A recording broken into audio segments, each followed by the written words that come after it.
오늘은 이제 성령의 9가지 열매 중에 이제 온유에 대해서 온유에 대해서는 뭐 이제 정말 이 오늘 이 빌립보서에 있는 오늘 우리가 읽었던 요 말씀만큼 온유에 대해서 압축이 되어 있는 말씀은 어디에도 없는 것 같아요. 그렇죠? 뭐 이 이상 어떻게 더 낮아지고 어떻게 더 온유해지고 어떻게 더 이상의 설명이 필요 없는 게 사실 여기에 아주 한 축이 완전 엑기스로 그냥 그 우리가 왜 양봉 뜰 때 여왕벌이 먹은 그 뭐라 그러더라? 꿀 있는데 로얄 젤리 완전히 로얄 젤리급이 이 말씀 저는 그래서 이 말씀을 사실 냉장고에 이렇게 붙여놨어요. 그래가지고 좀 이렇게 뭐가 뾰족한 거 올라오려 그러면 야 예수님이 저러셨는데 내가 뭐라고 이제 이럴 때가 있습니다. 그래서 이제 우리가 성경적인 의미의 그 온유는 하나님의 말씀에 길들여진 자, 하나님의 말씀에 길들여진 것을 온유한 사람이라고 그러고 또 하나는 힘이 있지만 내 힘을 사용하지 않고 지금 오늘 말씀인 거예요. 하나님과 동등됨을 취하지 아니하시고 어떻게 하셨어요? 자기 힘을 내려놓고 낮은 자리로 종의 형체를 가지고 내려오셨죠. 그러니까 이제 내가 힘이 있지만 그 힘을 사용하지 않고 낮은 자리에 눈높이에 가서 맞추는 것을 온유라고 합니다. 성경적인 의미의 온유는 그 다음에 또 하나는 뭐가 있냐면 이제 다른 의미로 무릎을 꿇은 사람은 어때요? 넘어지는 법이 없습니다. 서 있으니까 넘어지거든요. 그러니까 너희가 섰나 조심하라 그러잖아요. 성경에도. 그래 또 뭐라 그러니까 낮은 곳에는 경쟁자가 없다고 합니다. 그러니까 어디 좀 가장 낮은 곳에는 누가 뭐 경쟁 안 해요. 오히려 거기는 뭐가 있으니까 오히려 사랑이 있죠. 서로 도와주려고 하는 마음이 있고 서로 그냥 네 서름 내 서름 이렇게 가고 싶게 서름 이래가지고 서로 울어주는 가슴이 낮은 곳에는 있습니다. 그래서 오늘도 이제 역사적으로 그때 기독교가 기독교가 생명이 있느냐 없느냐를 가늠하는 이제 지표가 있습니다. 그 지표가 뭐냐면 기독교가 만약에 높은 곳을 향하고 있다면 높은 곳을 바라보고 있다면 이거는 이제 생명력을 잃은 흔적이라고 합니다. 그럼 기독교는 어디를 향해야 되느냐? 낮은 곳을 향하고 그거 낮은 곳을 향해 있는 그 생명이 유지가 되고 있다 그러면 그 생명력을 기독교는 가지고 있다고 보는 게 오늘 또 말씀에도 맞죠. 예수님이 낮은 곳으로 오신 예수님. 그래서 이제 로마가 세계에서 가장 로마가 강력했을 때 이제 314년에 밀라노 침용 때문에 이제 콘스탄틴 대제가 기독교를 승인하고 자기가 기독교인이 되면서 이제 기독교 박해는 이제 중단이 되었잖아요. 됐는데 황제가 이제 기독교를 공인했기 때문에 기독교가 막 폭발적으로 일어나서 진짜 그 전에는 안 믿는 사람이 핍박을 당했는데 이제는 믿는 사람이 핍박을 당했는데 이제는 뭐 교회를 안 나오고 이제 핍박을 당하는 정말 이제는 뭐 아주 황금 시대가 온 거 아닙니까? 근데 이제 그때부터 부패가 시작이 되죠. 근데 그때 왜 부패가 되기 시작했을까요? 섞이기 시작하니까. 핍박을 당할 때는 걸러짐이 있어요. 그래서 제가 코로나 왔을 때 사실은 저는 그때 어떤 생각이 드냐면 하나님이 한번 흔들어 주셨다는 생각이 들더라고요. 키를 까불면 키질 해보셨죠? 제가 이렇게 저도 어렸을 때 우리 다 키질 해봤잖아요. 이렇게 하면은 알곡이 들어오고 껍데기 다 밖으로 나가고. 왜 그러냐면은 제가 전도를 해서 오던 사람들이 코로나 보니까 너무 신나는 거예요. 왜냐면 그 전에는 제 얼굴 봐서라도 교회를 안 올 수가 없었어요. 근데 이제는 공식적으로 안 와도 되는 거야. 그러니까 뭐 너무 그래 다 떨어져 나가고. 그 다음에 또 그동안 신앙생활을 꾸준히 신앙생활을 하는 분들이 분명했는데 딱 코로나 터지고 나니까 인터넷으로 예배를 드리기 시작하더니 영영 안 나와버리는 거예요. 근데 그분들도 뭐였을까요? 겉으로는 제가요 그 콩을 이번에 그 밥에 넣는 콩이 있잖아요. 이제 우리는 밥을 잘 안 해먹다 보니까 밥을 뭐 정말 한번 속 해놓으면 한 몇 달을 냉동실에 넣고 먹는 거예요. 근데 그 콩을 제가 이렇게 사서 냉동실에 딱 넣어놨어요. 처음부터. 그랬음에도 불구하고 불려가지고 씻는데요. 이게 둥둥 떠서 나가는 게 있더라고요. 근데 하나 아까워가지고 아니 멀쩡한 게 왜 뜨나 봤더니 그래서 제가 옆집 우리 그 지역장한테 물어봤어요. 야 콩이 왜 뜨냐? 배웠냐 그랬더니 아유 그것도 모르냐고 그 나이 돼가지고 뭘 도대체 배웠냐고 이러면서 막 받아놓치는 거예요. 그 왜 그러냐더니 멀쩡했는데요. 아무 흔적이 없거든요. 그러는데 둥둥 떠서 나가는데 그 안에는 벌레가 파먹어서 알맹이가 없어서 그렇다는 거예요. 그러니까 그런 신앙인들이 많았죠.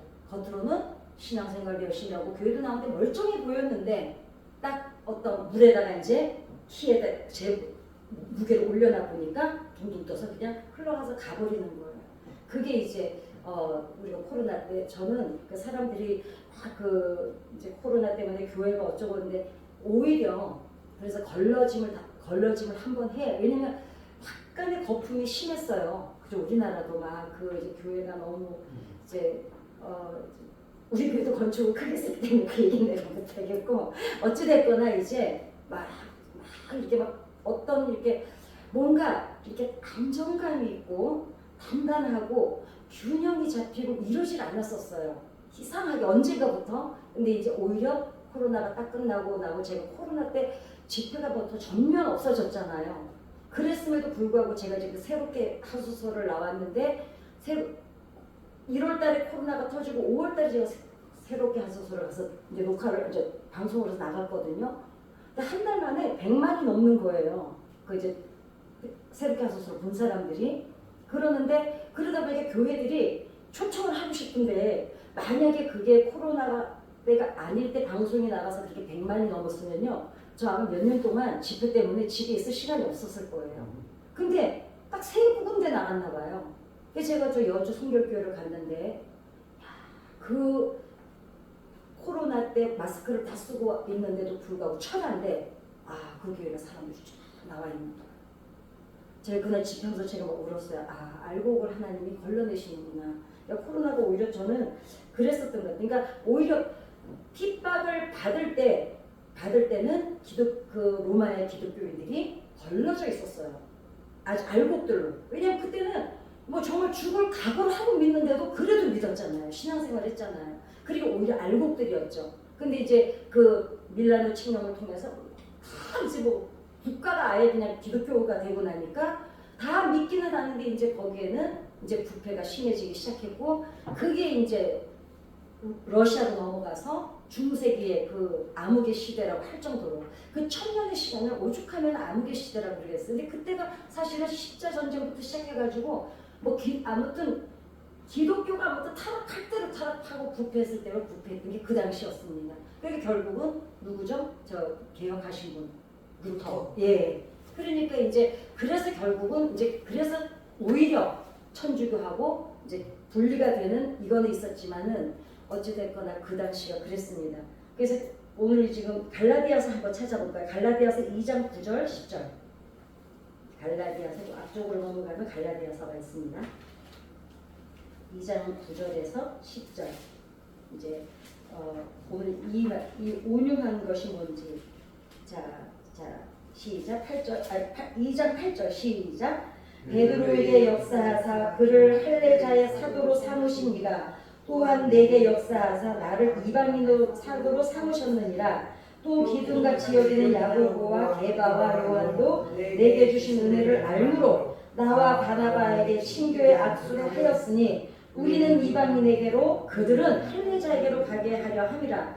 다만 우리에게 가난한 자들을 기억하도록 부탁하였으니 이것은 나도 본래부터 힘써 행하여 왔노라. 이제 이게 뭐냐면은 자신은 이제 사도 바울이지만 뭐라고 얘기하냐면 자신은 이방인의 사도로 부르심을 받았지만 야고보, 요한, 베드로는 할례 받은 사람, 유대인들의 사도로 이제 부르심을 받았다고 하죠. 그렇지만 유대인의 사도로 부름을 받았던 이방인에게로 보내는 부름을 받았던 공통점이 하나 있다고 하는 게 10절에 뭐라고 그러냐면 가난한 자들을 기억하도록 부탁을 받았다 그러잖아요. 그러니까 결국은 둘 다 공통점이 뭐냐면 가난한 자들을 기억하라는 사명을 받았다고 지금 사도 바울이 말하고 있습니다. 그러니까 교회가 이방인을 향하든 유대인을 향하든 반드시 붙잡아야 되는 게 뭘까요? 가난한 자들을 기억하라는. 그러니까 신구약 중간사가 딴 거 없어요. 예수님이 이 땅에 오셨고 그분이 가신 곳은 가장 낮은 곳이고 그분이 오늘 우리가 빌립보서를 읽은 것처럼 가장 온유한 모습으로 가장 낮은 곳, 병든 자. 그러니까 기독교가 결국은 기독교가 가야 할 목적은 거기라는 거예요. 높은 곳이 아니라 낮은 곳이라는 거죠. 그게 이제 오늘의 중심입니다. 그러니까 한 국가, 우리가 이제 나라마다 뭐 저국가, 저거 선진국 이런 잣대를 어떻게 두냐면 장애인을 어떻게 대하냐, 장애인의 복지가, 그 다음에 그냥 또 우리 노후의 복지 시설을 어떻게 돼 있냐에 따라서 그 나라가 선진국이 아닌가를 우리가 이제 가늠을 하죠. 그런데 사실 우리나라 같은 경우에도 복지 시설은, 저는요 우리나라 복지 시설 그렇게 잘 돼 있는지 몰랐어요. 우리나라도 거의 선진국 수준이에요. 예, 뭐 정말 잘 돼 있습니다. 그리고 사실 우리나라의 국가의 그 재정에 봐서는 오히려 과합니다. 예, 오히려 시골 어르신들이 오죽하면 이제 자기네 돈 안 줘도 된다고 그래요. 그분들이요. 예, 나라가 살아야지. 일단 나라가 튼튼해야지. 우리는 까지가 그까지가 한 달에 20-30만 원 안 줘도 뭐 어떻게 해서든지 먹고 산다는 거예요. 저는 그 노인분들만 많이 계신 교회를 갔는데 그 점심을 먹는데 그분들이 그래요. 나라가 잘 돼야지 나라가. 근데 그분들은 왜 그래요? 일제를 겪어보신 분들이라서 아는 거예요. 그러니까 나라가 튼튼하고, 그래야 차라리 우리가 새끼 먹는 거 두 끼 먹어도 괜찮으니까 나라가 먼저 튼튼해야 되는데, 아니 도대체 그때 무슨 선거철이었던 것 같아요. 선거 전이었어가지고 박근혜 대통령 되기 전이었던 것 같아요. 그래서 돈을 그때 15만 원 얼마 좀 더 높여준다 그러니까, 아니 그거 좀 안 올려줘도 되는데, 이제 그러면서 그러는데, 그러니까 빈민들, 장애인들을 어떤 복지가 돼 있냐에 따라서 이제 그 나라가 선진국이냐 아니냐를 이제 잣대를 합니다. 근데 우리나라도 이렇게 사실은 복지가 잘 돼 있습니다. 잘 돼 있지만 무슨 수준이 낮으냐면 개개인의 인식 수준이 낮습니다. 그거는 뭐냐면 장애인들을 대하는 개개인의 자세가 잘못돼 있어요. 아직은 국민의 수준은, 복지의 수준은 세계 어디에도 빠지질 않는데 우리나라가 개인들의 그래도 많이 나아졌어요. 많이 나아졌음에도 불구하고 그래도 우리나라는 아직은 이렇게 막 가끔 뉴스에 나오는 거 보면, 물론 일부지만 그 일부가 사실은 어찌 보면은 한 단면을 보여주는 거거든요. 이게 장애인들을 특히 대하는, 그 다음에 없는 사람들을 대하는 자세를 보면, 그거를 보면, 그 다음에 가진 사람들이 돈을 어떻게 쓰느냐를 보면 국민의 수준을 알 수가 있습니다. 미국 같은 경우에 보면은요, 그 사람들이 기부를 해버리잖아요. 그 누구죠? 주윤발인가? 그분 너무 훌륭하죠. 홍콩의 배우. 그 자기는 뭐 새빵이고 오피스텔 같은 데 살더라고요. 재산을 다 기부하거든요. 그러니까 사실은 개개인의 그 기부 수준, 그다음에 개인이 장애인이나 빈민들을 대하는 태도, 이런 거를 보면은 사실 복지보다 더 중요한 게 거기에 오히려 수준이 있다고 저는 생각을 합니다. 그래서 이제 그 다음에 마찬가지로 교회도 마찬가지입니다. 그 교회가 실제로 성도들이, 저는 이제 그 목사님 사모님들 세미나를 가면 제가 이제 하는 얘기가 있어요. 성도들한테 뭘 해라, 봉사해라, 현금 내라, 그 말 한마디도 안 해도 되더라. 그럼 방법이 하나 있다. 성도들을 주님하고 정말 제대로 만나게 해서 감동을 받게 해라. 그러면 헌금하라 하지 말라 그래도 감동을 받으면, 그냥 헌금 얼마 성전 건축하니까 장로님 권사님들은 당연히 내가 장로니까 이만큼은 해야지, 그래서 권사니까 이만큼이지, 이것하고 그분들이 주님 안에서 정말 감동이 일어나서 드려지는 헌금은, 그거는 이렇게 어떻게 비교를 할 수가 없어요. 그 목회를 정말 잘하는 목사님이 한 분 계세요. 여자 목사님이신데 이지수 목사님이라고, 안산의 목사님. 그 교회는 제가 언젠가 말씀드렸던 것 같은데 헌금한 게 없어요. 있는데 숨겨놨어요. 저 뒤에다가. 그리고 봉투가 없습니다. 그냥 하얀 봉투 그거 하나 있어요. 그리고 11조든 뭐든 이름을 못 쓰게 합니다. 당신들 하나님하고만 대면해라. 그런데 그 통일교 건물을 그 목사님하고 저하고 안 지가 거의 30년이 넘었거든요.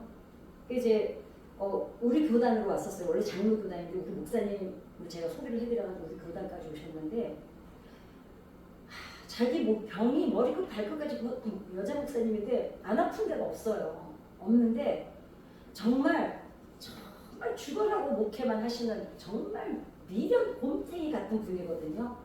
그런데요, 그 여자 목사님이 그렇게 목회 잘하는 교회는 저는 그 교회 말고 본 데는 없는 것 같아요. 그렇다고 막 성도가 막 그 교회가 크고 이러진 않아요. 99%가 다 현장에 나와서 봉사를 해요. 성도가 한 95%는 좀 과하다. 왜냐 한 5%는 애들 그리고 젊은 부부가 거기는 거의 젊은 부부예요. 오히려 60 넘은 사람이 몇 명이 안 돼요. 이 목사님이 지금 60이 넘으셨거든요. 저랑 이제 거의 친구처럼 지내는 분인데 이분이 우리 교회는 제발 어른들이 좀 나왔으면 좋겠다는 거예요. 왜냐면 또 그 균형이 안 맞으니까 젊은 사람들밖에 없으니까. 그러는데 그 5%는 뭘 하냐면은 젊은 부부다 보니까 애들이 많잖아요. 애 보는 일을 하고 나머지 90 교회 앞에다가 아예 그냥 식당 하나를 만들어 가지고 안산에 아이들 밥 못 먹는 애들 매일 밥을 먹여요. 그런데 이런 게 있어요. 교회가 헌금이 들어오는 거를 선교하고 섬기는 데다가 쓰는 걸 투명하게 내놓으니까요. 사실 거기 써져 있질 않기 때문에 잘 모릅니다. 누가 얼마를 했는지도 모르지만 성도들이 자진해서 헌금을 내는 이유가 있어요. 우리가 드려지는 헌금이 우리보다 어려운 사람을 돕고 있다고 하니까 성도들이 헌금 절대로 그 목사님은요. 그 헌금 그래도 제가 가서 아니 여기는 헌금 없다네요 그랬더니 웃으면서 우리 목사님은요 헌금 왜 숨겨놨냐고 물어봤더니요. 혹시라도 돈이 없는 성도가 들어오다가 그 헌금함을 보고 자기가 지나치면서 마음 상할까봐 그래서 숨겨놨다는 거예요. 그런 교회가 있어요, 진짜로. 그 목사님이 지금 영월에 가서 또 이제 그 기도 동산을 하나 만들고 있는데 우리 목사님하고 잘 아세요. 제가 항상 하는 얘기했습니다. 감동을 먼저 받게 해라. 하나님 앞에서 감동을 받고 나면 봉사 하나님이 너무 좋은데 처갓집 말뚝에 절한다고 하나님이 보이지 않으니 하나님이 예수님이 세워놓은 교회에 내가 뭘 할 게 없을까를 찾게 되는 건 마땅하거든요. 그렇잖아요, 그죠?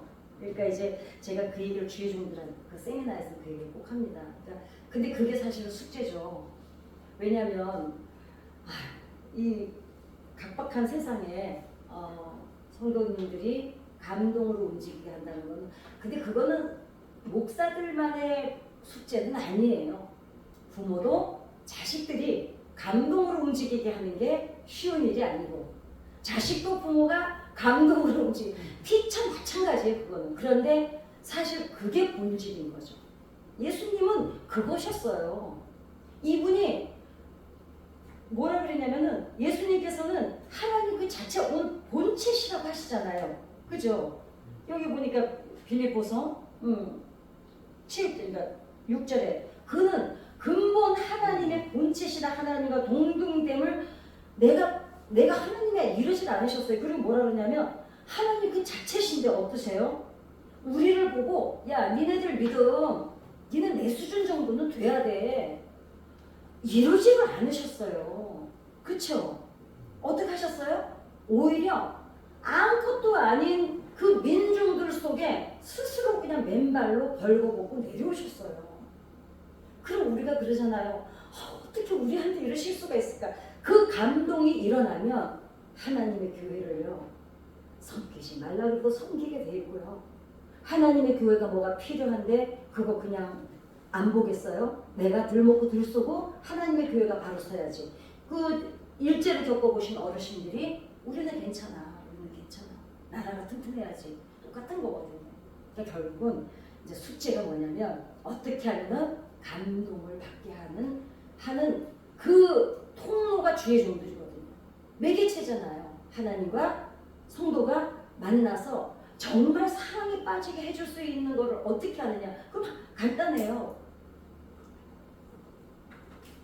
예수님이 어떤 분인지 먼저 주의 종들이 충분히 거기에 그냥 설탕에 절인 것처럼 푹 빠져가지고 자기가 그 사랑을 자기가 감동받아서 그 감동은 감동의 영향력은 그냥 퍼지는 거거든요. 그걸 해주면 되는데 하다 보니까 저도 보니까 어떤 게 귀찮아요. 아유 진짜 나는 너무너무 어떤 때는 아유 오늘 나도 좀 쉬고 싶다네. 예전에는 장애아가 태어나면 어땠어요? 옛날에는 시어머니들이요 며느리 구박했어요. 그러니까 그게 무지의 소치죠. 그죠? 무지해서. 근데 장애가 태어나면 시어머니가 며느리 며느리 잘못 들여놔가지고 뭐 정말 무슨 애 태어났다고 막 그렇게 했었잖아요. 그러니까 교회가 위를 향하느냐 그러니까 아래를 향하느냐 여기에 교회에 사실은 부흥이 저는 달려있다고 저는 생각을 합니다.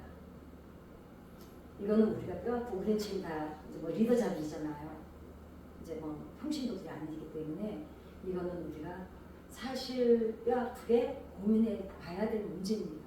그래서 어떻게 하면 교회가 감동으로 움직이고 사람들이 감동으로 오게 하느냐.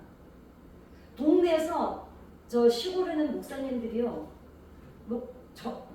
오이 같은 거 이제 막 하우스 하잖아요. 목사님이 여름에 새카마세요. 그냥 오이 그 이제 하우스 시작할 때 밭에 또 쫓아다니면서 기도해 주시고 일손 모자르면은 가서 사모님하고 일 다 하시고요. 그게 뭐 농사꾼들이에요. 근데 보세요. 교회에서 무슨 행사를 한다고 그러잖아요. 지역 교회들은요, 딱 동네가 이렇게 딱 이렇게 감싸져 있어요. 어르신들, 교회 안 나오시는 분들도요. 왜 오세요? 다 그러니까 품앗이로 다 나와주세요. 그게 뭘까요? 그래도 우리 목사님이 뭘 한다는데 자기가 예수는 안 믿는데도 그래요. 근데 그분들이 이미 50점은 이미 답을 드려놓은 거거든요. 그렇기 때문에 우리 예수 믿는 사람들이 이제 조금은 우리가 뭔가 관점에 이제 패러다임이 조금은 바뀌어야 되지 않냐. 저는 이제 그런 생각을 사실 개인적으로 하고 있습니다. 그러니까 예수님이 우리 수준으로 낮아지셨기 때문에 그런다고 야 내가 니네한테 왔지 니네들하고 믿음 똑같아져야 되는 거야 이러지 않으셨어요. 아무 말도 안 하세요. 그냥 어떠셨어요?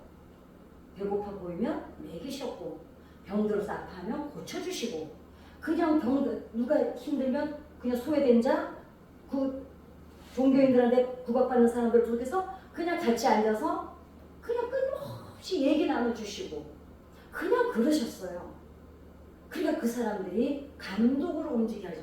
뭘 하라도 그냥 쭉 얘기하시는 것도 이 사람들 마음을 헤아리면서 말씀을 하셨지 막 야단치고 근데 이제 누구 야단쳤어요?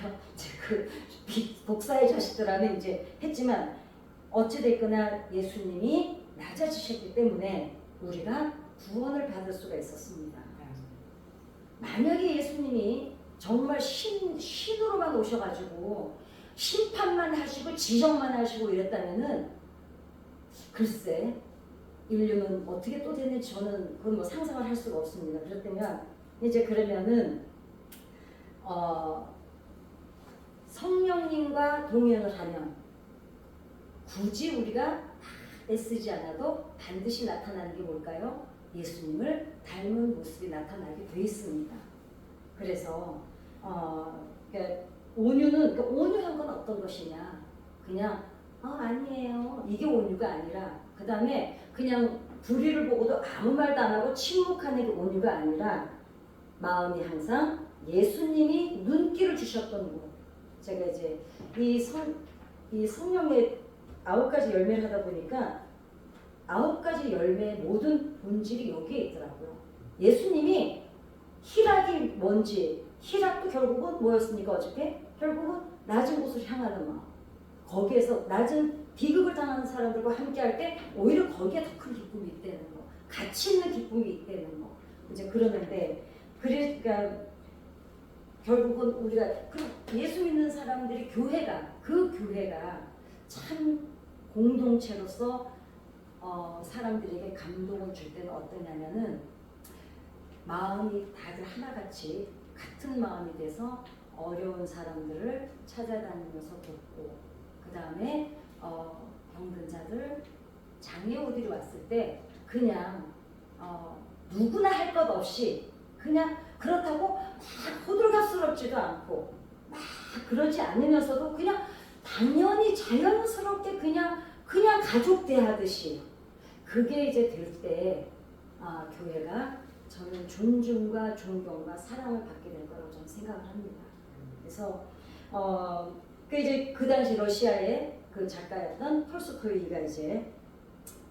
톨스토이가 아주 훌륭한 작가였다고 말씀드렸고 그분의 영향력을 많이 받았던 화가들이나 작가들이 그 당시에 그 기독교의 그 비리를 사회 고발성 이제 작품을 많이 해냈는데 그 중에 제가 오늘 한 가지 이제 그림을 하나 십자가 행렬이라는 이제 어떤 그 작품에 대해서 하나 이제 또 소개를 해드릴까 합니다. 그 그림이 어떠냐면은 이렇게 쫙 십자가 행렬이 이제 쫙 있어서 가는 거예요. 십자가 행렬이 이제 가는데 저는 이 그 성모 마리아한테 이렇게 왜 먼저 기도하고 그랬던 게 어디서 생겼냐 여기서 생겼더라고요. 이콘이라 그래가지고요. 이 이콘이 뭔가 봤더니 성화. 그러니까 우리 예수님 그림 있잖아요. 그걸 이제 그런 거로 성화 같은 거를 이콘이라고 하더라고요. 이콘이라고 하는데 그 이제 큰 마리아의 성화를 들고 걸어가는 거예요. 그리스도의 십자가와 그리스도의 그림과. 근데 이 사람들이 어느 정도였냐면 이 이콘을 어떻게 숭배를 했냐면 실체하고 똑같이 숭배를 하는 거예요. 그러니까 마리아의 그림이 있으면 그거를 실제 마리아라고 해서 그 앞에서 기도도 하고 예배도 드리고 그러니까 마리아 형상 앞에서 먼저 그거 하고 들어가잖아요. 천주교는. 그게 이때부터 생긴 거였더라고요. 저는 이거 제가 오히려 공부를 많이 합니다. 그래가지고 그게 그냥 그림이면 그림일 뿐인데 이콘이라 그래가지고 이 사람들은 똑같이 예수님의 만약 그림이 있으면 굳이 교회를 안 가는 거예요. 그리고 이 그림 앞에서 예배를 드리고 여기서 기도하고 다 하는 거예요. 그 다음에 그 성모 마리아 천주교는 들어가면서 성모 마리아 앞에서 먼저 성모 긋고 기도하고 이런 거 들어가잖아요. 그리고 저기 가가지고 뭐 하냐면 거기서 기도 안 합니다. 뭐 하냐면 그거 떡 떼고 이렇게 하는 거 성찬하는 거 미사만 하잖아요. 그게 여기서부터 시작이더라고요. 그래서 이 사람들은 러시아 정교회가 거기다가 그냥 일반인이 아니고 러시아 정교회라는 교회가 이 짓을 하고 있었어요. 이콘을 숭배하고 있었습니다. 그래가지고 화가가 이제 이걸 고발하게 돼서 그림이 이제 십자가의 이제 행렬이라는 건데, 그러니까 이 사람들은 완전히 거기 이게 그 마리아 그림과 예수님 십자가를 들고 행렬이 쫙 가는데 막 성직자들이 이제 그 이콘을 들고 행렬을 하고 있고 그 뒤에는 화려한 옷을 입은 귀부인들, 막 부자들 이런 사람들이 쫙 가고 있는 거예요. 가고 있는데 이 사람들이 그렇게 지금 자기네들은 그 그림을 들고 가지만 뭐라고 생각을 하고 들고 가냐면 거룩한 성모 마리아와 거룩한 예수님을 지금 운반하고 있다고 생각하고 예배 형식으로 지금 가고 있는 겁니다. 그 그림이. 이제 그러고 있는데 근데 그 그림이 쫙 가는데 그럼 이 사람들 옆에는 가난한 사람들이 하나도 안 보이는 거예요. 근데 그림의 한쪽에 딱 뭐를 그려놨냐면 가운데를 경찰들이 아주 빈틈없이 쫙 깔려 있어요. 그리고 여기에는 어떤 사람들이 있냐면 병들고 가난하고 과부, 농노, 노예 이런 사람들을 아무도 이 행렬에 못 들어오게 하는 거예요. 자, 생각해 보세요. 이 사람들은 이 이콘이 지금 실체라고 생각하거든요. 그럼 이콘을 들고 가는데 지금 얘네들은 뭐 하고 있는 거예요? 예배를 드리고 있는 거예요. 예배를 드리는데 자기네끼리만 예배를 드리고 이 예수님이 찾아가셨던 이 사람들은 교회를 못 들어오게 하고 있는 거예요. 그게 이제 그 당시에 이제 이 사람들이 그렸던 일리아 레틴이라는 화가가 그렸던 십자가 행렬이라는 그림입니다. 그러니까 예수님은 하나님과 우리 사이에 막힌 담을 헐기 위해서 가장 낮은 곳으로 오셨는데 이 사람들은 하나님과 이 사람들 사이를 누가 가로막고 있냐면 돈 많은 사람, 그 다음에 성직자들, 그것도 러시아의 정교회의 성직자들이 이게 그 당시 러시아 정교회 모시 이제 했습니다. 그래서 그 당시 예전에는 어땠습니까? 이스라엘 민족이 어떻게 했어요? 그러니까 다시 똑같이 또 되는 거예요. 율법 시대로. 예수님이 와서 그렇게 해놓고 가셨는데도 불구하고 다시 율법, 그러니까 그냥 막 제사 저는 사실 저는 우리나라도 요즘에는 목사님들이 이제 주일날 우리 목사님도 한동안 예전에는 안 입으시다가 다시 또 이제 성을 입으시는데 사실은 이 사람들이 성을 입게 된 것도요, 자기네들을 나 이런 사람이야 구분하려고 입은 거예요. 실제로 사도 바울이나 제자들이 가서 예배를 인도하고 그 지하에서 예배를 드릴 때는 복장에 제한이 없었습니다. 근데 이 복장이 언제부터 또 이렇게 거룩을 떼기 시작했냐면 정교회부터. 율법식으로 다시 돌아간 거예요. 제사장이 아니거든요. 근데 어떻게 해요? 제사장 구별돼 보이려고. 뭐 어찌됐거나 그래도 이제 그냥 뭐 헐렁하게 그냥 난닝구 입고 나오는 것보다야 참 감사한 일이지만, 그것도 난닝구 바람으로 나서 안 하니까 감사하긴 하지만, 이스라엘 민족이 어땠습니까? 전쟁터에 나갈 때 언약궤를 가지고 나갔어요. 그게 뭐예요? 우상단지예요. 언약궤는 하나님이 아니시잖아요. 하나님이 임재를 사모해서 하나님께 기도하고 하나님과 동행한 게 아니라 언약궤 들고 나가면 전쟁에 이길 거라고 생각한 거고, 지금 이 사람들이 뭘 들고 가고 있을까요? 이콘을 들고 가는 거하고 똑같다는 거죠. 거기다가 막 그 율법 제사장들처럼 그냥 성의를 입고, 그 다음에 귀부인들과 돈 많은 사람들이 따라가고 있습니다. 그래서 이 사람들이 그 당시에 러시아 정교회가 또 예수님과 사람들의 가운데를 막고 있었던 것처럼, 어쩌면 오늘날의 교회가 우리도 예수님과 세상에 또 사람들을 맡고 있는 경우는 없는지 이제 돌아보자는 의도로 이제 말씀을 드렸습니다. 그래서 기독교에서 이제 기독교에서 이제 이 얘기만 하고, 오늘은 기독교에서는 이제 자살을 하면 이제 지옥 간다고 이제 우리는 알고 있습니다. 그죠? 이제 물론 어떤 분들은, 어떤 학자들은 그래요. 성경에서 없는 얘기는 하지 마라. 근데 그거는 있어요. 왜 그럴까요? 우리가 그 전에는 내 개인의 몸이었잖아요.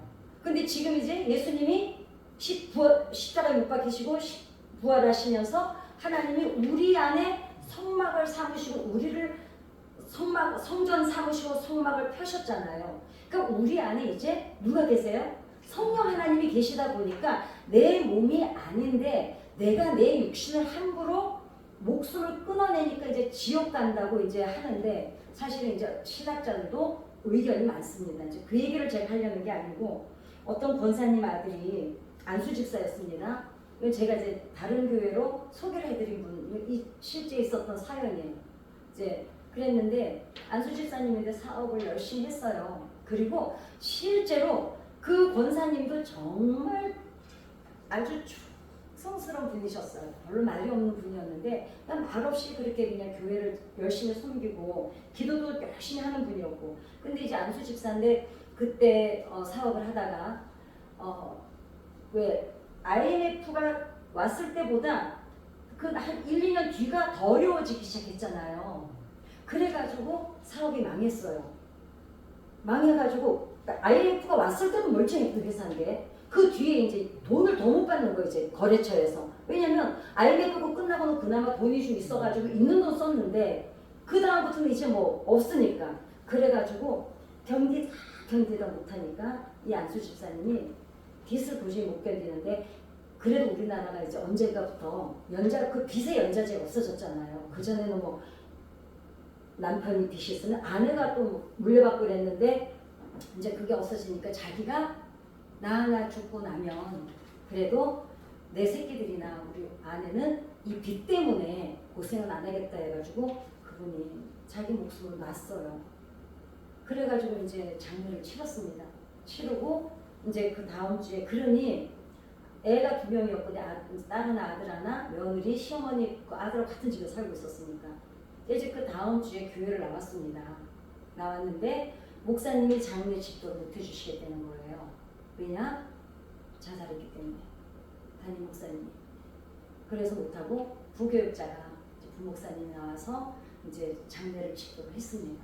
하고 그 다음 주에 이제 그래도 장례를 치렀으니까 다들 와주셔서 고맙다고 떡까지 해가지고 교회를 나오신 거예요. 근데 그날 설교가 그 권사님 항상 앞자리에 앉으시거든요. 그날 설교가 자살하면 지옥 간다는 설교였어요. 그러니까 이제 이 권사님이 그러지 않아도 지금 아들이 죽었잖아요. 그 권사님 그 아들도 그 하나였거든요. 다른 자식도 없고. 그래 이제 그 권사님하고 며느리하고 손자 손녀가 와서 다 앞자리에 주고, 왜냐면 장례 치러서 고맙다고 이제 끝까지 해가지고 나와서 예배를 드리러 왔으니까. 근데 이제 자살하면 지옥 간다는 처음부터 끝까지가 뭐 아무튼 그 자살에 관한 이야기. 그리고 자살이 왜 나쁜지에 대해 아주 샅샅이 뒤져가지고 그날 설교를 하셨어요. 그래서 결국은 이 권사님은 어떻습니까? 지금 아들을 낳았잖아요. 애미가 돼가지고 어미가 자식을 앞서 보냈잖아요. 그 엄마 입장에서는 첫째는 그 절망, 슬픔, 황당한 거, 참담한 거, 그 다음에 이 사람들의 충격은요, 이게 무슨 갑자기 교통사고 나서 사망을 해도 식구들이 그 트라우마에서 몇 년을 못 벗어나는데, 더군다나 스스로 이제 또 목숨을 끊었으니 사실 자살을 하는 사람보다 남아있는 가족들은 죽을 때까지 그게 짐이거든요. 그랬는데 아들이 이제 지옥 갈 거라는 걸 이제 실컷 들었잖아요. 예배 와서. 그러잖아도 지금 막 정말 불안하고 두렵고 왔는데, 그런데다가 또 사람들이 뒤에서 저 원사님네 아들이래 수건수건하고. 근데 이 엄마가 어때요? 엄마들은 자식이 잘못되면 엄마들은 어때요? 자식이 병이 들어도요, 엄마들은 내가 뭘 잘못했나 생각을 한대요. 자식이 장애를 갖고 태어나면 내가 뭔 죄를 져서 우리 자식 저게 태어났다고 자책을 하는 게 어미라는 거예요. 그러니 이 원사님은 그 교회를 떠날 수밖에 없었습니다. 그래서 한 몇 년을 교회를 사실 안 다니셨어요. 왜냐면 갈 데가 없어가지고. 왜냐면 교회 오래 다녀보신 거 아시죠? 교회 옮기는 거요, 이사하는 것보다 더 힘들어요. 그런데다가 또 교회에서 우리는 또 그런 게 있잖아요. 우리가 직분을 받으면 그 교회에 뼈를 묻어야 된다는, 이제 우리는 또 그런 걸 가지고 있잖아요. 그래서 위로한답시고 이제 뭐 세상에 어쩌다가 안수 집사까지 돼가지고 그러냐고. 그게 얼마나 아픈 얘기입니까? 그래서 이제 이 엄마는 내가 자식이 위해서 기도를 덜 했나 보다. 그래서 우리 자식이 저렇게 사업이 안 된 것도 내 탓 같고, 엄마가 그 사업이 안 돼서 죽은 것도 내 탓 같고. 그러니까 자기가 내가 뭔가 죄가 있는데 회개를 하지 않아서 그러니까 이 엄마는 그냥 별 생각을 뒤에 앉아서 얼마나 많이 하겠어요. 그런데다가 사람들이 또 일한다고 하는 말이 하나님이 더 큰 계획이 있으실 거라고. 아니, 자식을 잃은 엄마가 더 큰 계획이 있으면 뭘 기대하고 있겠어요. 뭘 기대하고. 그래서 아들이 죽었는데 하나님이 아무리 더 큰 계획을 주신다고 해도 그게 은혜가 되겠습니까? 그래서 온유라는 게 뭘까? 온유라는 게 그거는 상처받은 사람의 심정으로 그 자리에 예수님처럼 내려가는 겁니다. 내려가서 그냥 다리를 못 쓰는 사람이 있으면 같이 두 다리로 걷는 것보다 한 다리로 걷는 사람이 늦을 거 아니에요. 그 속도로 걸어주고 같이, 네 다리가 아프니 어떡하냐 그 말도 필요 없어요. 그 사람의 속도로 같이 걸어가 주는 게 저는 예수님의 온유라고 생각을 합니다. 그 다음에 인지상정, 역지사지. 그 마음을 가지고 아픈 사람의 마음을 만져줄 것도 없어요. 제가 항상 말씀드리잖아요. 왜 그랬어? 묻지도 말고 그냥 울면 그냥 옆에 고요하게 그림자처럼 마주 앉아 옆에 있으면 주는 것만으로도 예수님이 낮은 자의 자리에 갔던 그 그리스도의 모습을 우리가 닮아가는 것이고, 그 다음에 누가 울고 있을 때요, 상담실에서는요 이제 오면은 거의 울어요. 왜냐면 뵐 사연이 많잖아요. 근데 그때 이제 별로 경험이 없는 상담사들은 내담자가 울면 얼른 뭘 건네주냐면 휴지를 건네줘요. 절대로 못하게 합니다. 그럼 휴지를 건네받는 순간에 눈물이 멈춰버려요. 그러니까 상담실에 와서 실컷 울고 자기 자신을 풀어놓게 하는 곳이거든요. 그러니까 울면 그냥 상담사는 되도록이면 숨소리도 안 내고 그 앞에 가만히 있어줘요. 그 사람이 다 울 때까지. 이게 우리는 상담 현장이지만 역시 우리도 누군가의 아픔에 그렇게 내려가서 그냥 함께 그냥 울면 그것도 내가 너무 크게 울어줘도 안 돼. 왜냐면 내가 너무 크게 울었더니요. 우리 그때 옛날에 한번 우리 제가 조장할 때 내가 너무 그지 문제로 울었더니 울다 말고 걔가 이러는 거야. 언니 그만 울어 괜찮아. 어떻게 이겨내볼게 그러더라고요. 내가 너무 왜냐면 난 사실 나도 내 문제가 있어가지고 그 집을 갔는데 아니 그 집 문제나 내 문제나 너무 똑같은 거예요. 그러니까 기도를 하다 보니까 내 문제가 너무 생각해서 울었는데 언니 그만 울어. 이제 괜찮아졌어 그러는 거예요. 그냥 가만히 있어주는 거. 그게 이제 저는 그게 예수님의 온유라고 저는 생각을 합니다. 그 예수님의 온유를 이제 우리가 나눌 수 있다면 그 자리에 함께할 수 있다면 이게 주님께서 말씀하시는 온유 그 온유가 우리 삶 속에서 그러니까 제가 어저께도 말씀드렸잖아요. 그리스도를 본받아 막 우리가 어떤 일을 해야 된다는 게 아니에요. 예수님이 하신 일은 너무 간단하세요. 그죠? 오셔서 병 고치는 거는 우리도 기도하면 함께 기도하면 저도 이제 뭐 게스트에서 같이 기도하다 보니까 낫는 사람도 있고 그랬잖아요. 그러니까 예수님이 하신 일 우리 너희도 똑같이 할 수 있다는 게 저는 사실 그 전에는 되게 크게 무게로 다가왔었어요. 무거웠어요. 왜냐면 예수님은 너무 하나님 본체식이 너무 크신 분인데 아니 그 예수님이 하신 일 우리도 다 할 수 있다는 게 뭘까요? 근데 제가 이제 요즘에서야 완전히 알게 된 게 너무 쉬워요. 그냥 누가 울면 그냥 같이 가서 울어주고 누가 힘들면 누가 아픈 사람 있으면 그 사람 속도로 같이 걸어가주고 누가 누워있으면 그 자리에 내가 내려가 주면 되고 예수님이 오셔서 그 3년 동안 하셨던 그 찾아가셨던 범위가 우리 주변에 우리도 충분히 할 수 있는 사역이 되는 거죠. 우리가 뭐 십자가 못 박히 이거는 그분 목사님이에요. 전도사님 아니면 누구지? 예수님의 사역이시고 우리가 예수님처럼 된다는 게 어려운 일이 아니더라고요. 그쵸? 그거예요. 그냥 낮은 곳을 향하는 거. 이게 예수님이 오늘 말씀하신 온유인 줄 믿습니다. 이미 뭐 충분히 다 하고 계시는데 우리가 이걸 잊지 않고 교회가 우리 개인이 그리스도의 이름으로 갖고 사는 우리들은 항상 높은 곳을 향하는 게 아니라 낮은 곳을 예수님의 눈길로 볼 때 거기에 하나님의 생명력이 살아있다는 것을 다시 한번 깨닫는